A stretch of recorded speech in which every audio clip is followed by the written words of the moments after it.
Buenas a todos, soy Ariana López, historiadora especializada en la lengua latina, y hoy estoy con una de mis compañeras, Irene Tebar, para explicar un nuevo tema en este podcast de ROM Project. Hola a todos, muchas gracias por invitarme y darme la oportunidad de venir aquí. Hoy vamos a hablar sobre Suetonio. Bueno, Ariana, ¿qué te parece si dividimos los temas sobre los que vamos a hablar? Puedes empezar dando una introducción a su vida y después hablar sobre su obra principal y emperadores. Yo puedo terminar explicando a Tiberio Calígula y por último a Tito. Perfecto. Bueno, yo voy a hacer una introducción a su vida. Suetonio se llamaba Gayo Suetonio Tranquilo y nació probablemente en torno al año 69 después de Cristo, fecha en la que se suicidó el último emperador de la familia original de los Césares. No sabemos con certeza su lugar de nacimiento. Unos hablan de Hippo Regius en el norte de África y otros lo sitúan en Italia, sea en Roma, en Pisauro o en Ostia. El padre de Suetonio fue oficial del ejército y pertenecía al orden ecuestre, es decir, a la clase media alta, precisamente la que nutría los puestos más importantes del ejército y de la administración imperial. La clase ecuestre solo estaba por debajo de la clase senatorial, la de mayor rango social. La familia de Suetonio procedía probablemente del norte de África, pero parece que ya se habían establecido en Roma, a finales de la década de los 60. Al final del siglo I después de Cristo, Suetonio ejerce de abogado en el Foro, y poco después del año 100 quiso servir en una legión en Britania, pero renunció a tal servicio. Parece ser que regresó a Hippo Regius, la moderna Bone, acompañando a Adriano en un viaje por África para hacerse cargo de un sacerdocio más honorífico que efectivo. Y aparte de estos viajes, la carrera de Suetonio transcurrió por entero en Roma, donde desempeñó sucesivamente 3 cargos al servicio del emperador. Cargos que habían sido desempeñados por libertos y que ahora pasaron a personas que pertenecían al orden ecuestre. En el reinado de Trajano desempeñó el cargo de secretario a Studis, una especie de ayudante del emperador que le proporcionaba material de lectura para su política administrativa. Después de este cargo, o al mismo tiempo, fue responsable de las bibliotecas imperiales, con personal subordinado a él. En realidad, las noticias sobre la vida de Suetonio, como sobre la mayoría de los escritores antiguos, como es claro, son más bien escasas. Las alusiones. Nada sabemos de Suetonio, desde el año 121. Se cree que murió varios años después, a juzgar por la cantidad de escritos que dejó y su escrupulosidad en editarlos. Me parece muy interesante lo que estás explicando. Ahora nos ibas a hablar sobre sus obras principales y los emperadores, ¿verdad? Así es. Voy a hablaros sobre sus obras principales, que son la vida de los 12 Césares y los gramáticos y retores. Sus trabajos conocidos se podrían dividir en 4 grupos. Obras lexicográficas que tratan sobre los nombres y clases de vestidos, sobre los defectos corporales, sobre los insultos, sobre los signos del tiempo atmosférico, sobre los nombres de mares y ríos, sobre los nombres de los vientos, etc. Después tenemos las obras anticuarias o ensayos sobre instituciones, sobre los juegos de los griegos, sobre los espectáculos de los romanos, sobre el año romano, sobre los hábitos y costumbres de los romanos y sobre la institución de cargos públicos.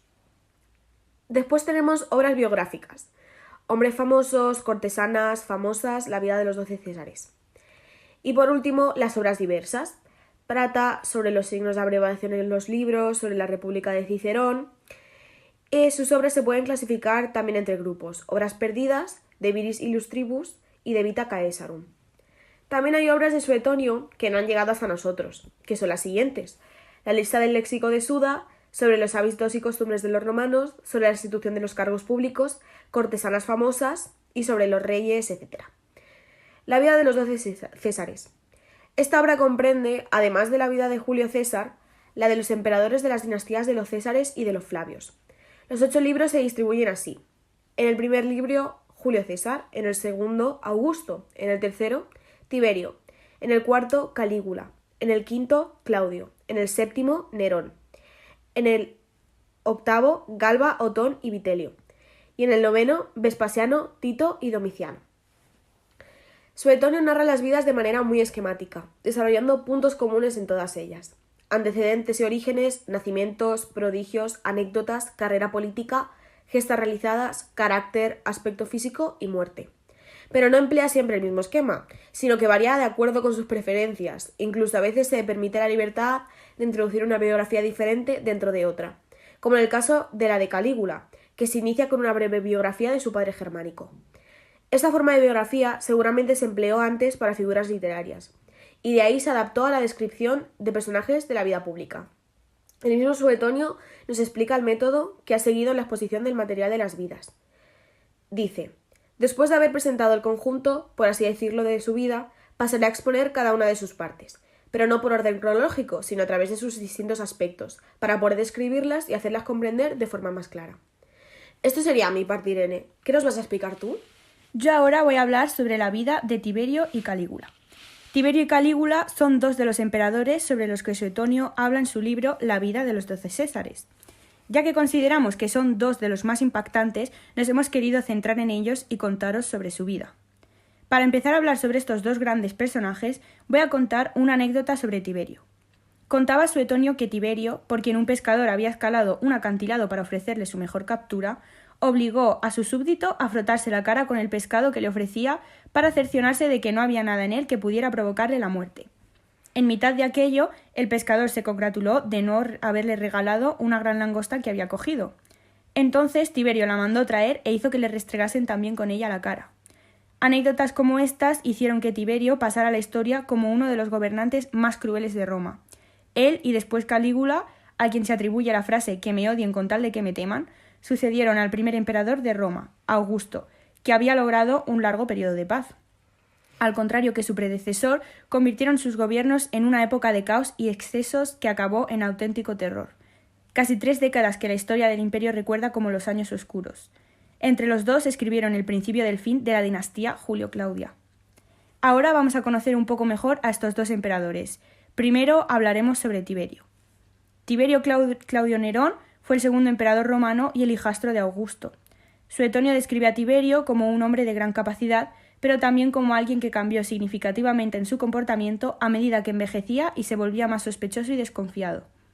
Según Suetonio, Tiberio pasó gran parte de su reinado en la isla de Capri, retirándose de la vida pública y dejando el gobierno en manos de funcionarios de confianza. Este retiro a menudo se interpreta como un signo de su desconfianza en la aristocracia romana y en la capacidad de la gente para gobernarse a sí misma. Como he dicho antes, la isla de Capri, ubicada en el Golfo de Nápoles, fue un lugar significativo durante el reinado de Tiberio. Allí construyó una serie de villas lujosas. La más famosa de estas residencias es la Villa Jovis, que se encuentra en la parte oriental de la isla y ocupaba un lugar destacado. La Villa Jovis fue la residencia principal de Tiberio en Capri y también funcionó como centro administrativo del imperio durante sus estancias en la isla. Se dice que Tiberio llevó a cabo gobiernos y actividades políticas desde la Villa Jovis, aunque su tiempo en Capri también estuvo marcado por acusaciones de comportamiento inmoral y tiránico. La famosa frase «Tiberio al monte» se refiere a la leyenda según la cual Tiberio arrojaba a sus víctimas desde acantilados en Capri. Las relaciones familiares de Tiberio fueron complicadas. Se casó con Vispania Agripina, pero más tarde se vio obligado a divorciarse para casarse con Julia, la hija de Augusto. Por si no os habíais dado cuenta, Tiberio y Julia eran hermanastros, ya que Tiberio era el hijastro de Augusto y Julia la hija de éste. Tras la muerte de Julia, la relación con su familia se volvió tensa y muchos de sus parientes sufrieron persecuciones y ejecuciones. La muerte de Tiberio es otro tema destacado en la obra de Suetonio. Aunque hay especulaciones sobre si fue envenenado, el autor presenta el evento como un acto planeado por Calígula, el sucesor designado de Tiberio. Y tras haber dicho esto último, vamos ahora a hablar sobre Calígula. Gaius Caesar, más conocido como Calígula, fue el tercer emperador romano y el sucesor de Tiberio. Suetonio describe a Calígula como un emperador inicialmente popular, pero que luego se volvió tiránico. Suetonio relata numerosas anécdotas sobre el comportamiento impredecible y autoritario de Calígula, incluyendo episodios de crueldad, extravagancia y comportamiento sexual inapropiado. Se dice que Calígula mostró signos de locura y divinización de sí mismo, exigiendo ser adorado como un dios. Una de estas anécdotas cuenta cómo Calígula organizó espectáculos públicos en los que obligaba a hombres y mujeres de la nobleza a participar en representaciones humillantes y degradantes. Además, se le atribuyen actos de violencia física y sexual contra miembros destacados de la sociedad, como una forma de ejercer su poder y demostrar su desprecio hacia aquellos a quienes consideraba rivales o simplemente no le agradaban. Calígula ascendió al trono después de la muerte de su tío Tiberio. Inicialmente fue bien recibido por el pueblo romano, ya que su ascenso al poder marcó un cambio aparente hacia un gobierno más compasivo después de los últimos años agitados de Tiberio. Sin embargo, el reinado de Calígula tomó un giro inesperado. Calígula es famoso por su comportamiento tiránico, sus decisiones arbitrarias y su desprecio por las normas y costumbres tradicionales. El gobierno de Calígula estuvo marcado por su falta de moderación y juicio, lo que llevó a tensiones con el Senado y la aristocracia romana. Además, se especula que Calígula pudo haber sufrido de problemas mentales, lo que habría contribuido a su comportamiento despiadado. El reinado de Calígula llegó a su fin cuando fue asesinado en el año 41 después de Cristo, posiblemente como resultado de una conspiración liderada por oficiales de la Guardia Pretoriana, senadores y miembros de la familia imperial. La muerte de Calígula abrió el camino para la ascensión de Claudio, su tío, como el siguiente emperador. La obra de Suetonio ofrece una visión fascinante, aunque en ocasiones sensacionalista, de las vidas de Tiberio y Calígula. Es importante tener en cuenta que Suetonio escribió estas biografías aproximadamente un siglo después de los eventos que describe, por lo que algunos detalles pueden haber sido exagerados o distorsionados con el tiempo. Sin embargo, su trabajo sigue siendo una fuente valiosa para comprender la historia y la cultura de la Roma imperial. Madre mía, menos mal que no has entrado en más detalles sobre estas historias perturbadoras sobre Tiberio y Calígula. Sí, hay veces que algunos detalles es mejor ahorrárselos. Y para finalizar con el último tema de este podcast, vamos a hablar sobre otro emperador romano del cual Suetonio habla en su obra, Tito Flavio. Tito Flavio, conocido comúnmente como Tito, fue un emperador romano que gobernó desde el 79 después de Cristo hasta su fallecimiento el 81 después de Cristo. Tito era el hijo mayor del emperador Vespasiano y hermano de Domiciano. Su breve reinado fue notable por varios acontecimientos muy importantes. Durante su reinado, Tito finalizó la construcción del Coliseo, también conocido como el Anfiteatro Flavio, inaugurado en el año 80 después de Cristo. Esto se debió a que su padre inició la construcción, pero murió antes de poder acabarlo, por eso lo completó Tito. El padre de Tito decidió construir el Coliseo en el lugar donde anteriormente se encontraba un lago artificial en el Palacio Dorado del emperador Nerón. La construcción del Coliseo fue financiada, en parte, mediante los despojos de la conquista de Jerusalén en el año 70 después de Cristo. Este anfiteatro se construyó, como ya sabemos, para albergar eventos públicos y espectáculos, incluyendo batallas de gladiadores, representaciones teatrales, competiciones atléticas y eventos públicos masivos. La inauguración del Coliseo fue marcada por 100 días de celebraciones y juegos públicos, que incluyeron combates de gladiadores y representaciones teatrales. Este monumental anfiteatro se ha convertido en un símbolo duradero de la grandeza y la influencia de la Roma antigua. Como cuenta Suetonio, uno de los logros más destacados de Tito fue su participación en la Primera Guerra Judeo-Romana. Como comandante del ejército romano, Tito lideró la toma de Jerusalén en el año 70 después de Cristo, lo que resultó en la destrucción del segundo templo y la captura de la ciudad. Este evento fue crucial en la historia judía y representó un momento clave en la expansión del Imperio romano. En la obra se elogia a Tito por su generosidad hacia el pueblo romano. Esto se vio en la celebración de magníficos juegos y la reducción de impuestos a las provincias.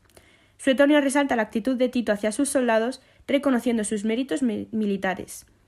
Un evento significativo durante el reinado de Tito fue la erupción del monte Vesubio en el año 79 después de Cristo, que destruyó Pompeya y Herculano. Suetonio describe la respuesta de Tito ante esta catástrofe y su esfuerzo por brindar ayuda a los afectados. A pesar de sus logros, su tiempo como emperador se cortó porque murió joven, a los 41 años. Después de que Tito falleció, su hermano Domiciano se convirtió en el siguiente emperador y mantuvo el control de la familia Flavia en el gobierno. En general, Tito es recordado como un emperador exitoso y compasivo, cuyo reinado fue marcado por eventos cruciales en la historia romana y judía. Definitivamente podemos ver que la diferencia que hablaba Suetonio de Tiberio y Calígula a como hablaba sobre Tito, ¿no? Sí, la verdad es que no es muy difícil de notar. Pues con esto ya podemos dar por terminado este podcast. Esperamos que os haya gustado. Irene, ¿quieres decir algo antes de terminar?